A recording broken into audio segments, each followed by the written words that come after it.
You have one more thing to do tonight, and it is small.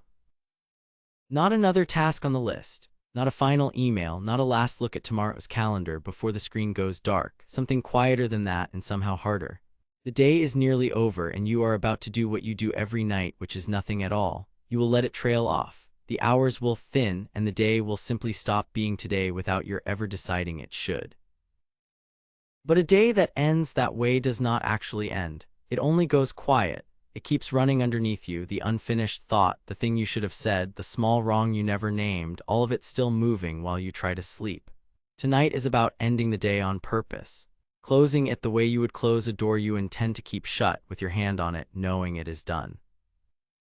There is an old practice for this, older than productivity, older than the word discipline as we use it. The people who kept it understood that a day has to be examined before it can be put away, and that the examination is itself the rest. 25 centuries ago, in the small world around Confucius, his student Zengzi described the habit that held his days together. The pre-modern translation preserves his words almost exactly. The philosopher Tsang said, "I daily examine myself on 3 points. Whether in transacting business for others I may have been not faithful, whether in intercourse with friends I may have been not sincere, whether I may have not mastered and practiced the instructions of my teacher." 3 questions. Was I faithful in my work? Was I honest with the people around me? Did I actually do the thing I told myself I would do? Notice that none of these are about how much he accomplished. He is not counting output. He is asking who he was inside the day, across 3 relationships that hold a life together, the work, the people, and his own word to himself. And he asks it daily, not once a year in some grand reckoning, but every single evening as ordinary as washing. Zengzi knew that a self left unexamined drifts, and that the drift is invisible until you stop and look.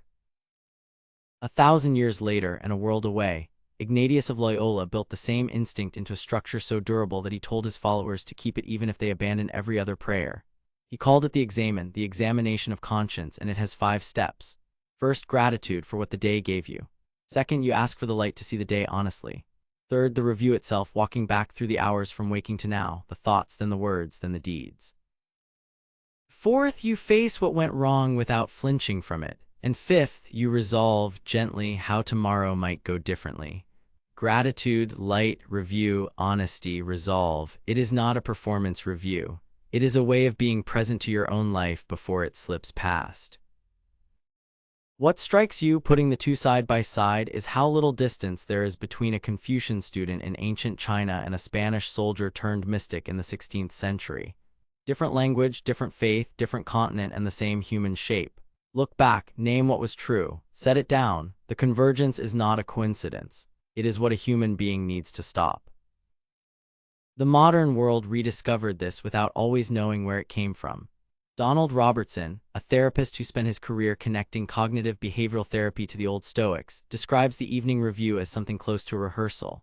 You go back over the day not to punish yourself, but to ask 3 plain questions: what you did well, what you did poorly, and what you would do differently next time.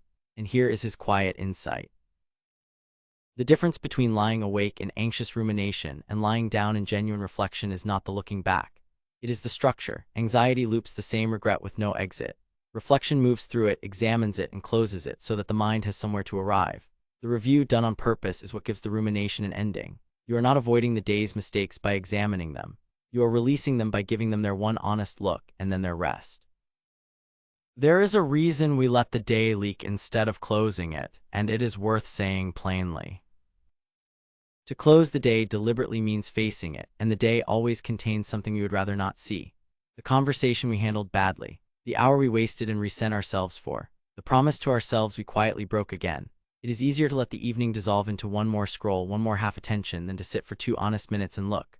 So we leave the day open and we call that relaxing, when really it is avoidance wearing comfortable clothes. But the day you refuse to look at is the day you carry. That is the trade. Examine it once fully, name what was faithful and what was not, and you are free to put it down.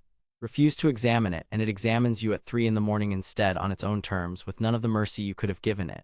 The discipline of the close is not severity. It is the only real gentleness there is, because it is the only thing that lets the day actually be over. So tonight, before sleep, do the small old work of closing. I close the day on purpose with my hand on it instead of letting it trail off. I review the hours honestly from waking until now, and I do not look away. I ask whether I was faithful in my work, honest with my people, and true to my own word.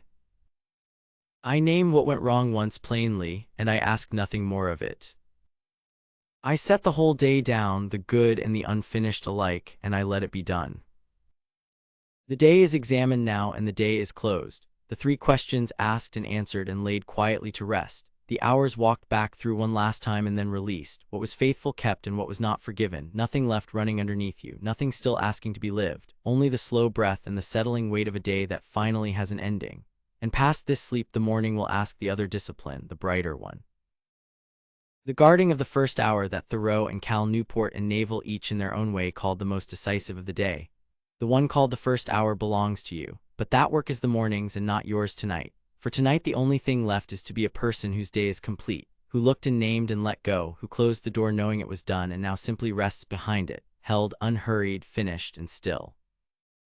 Begin disciplined, end reflective.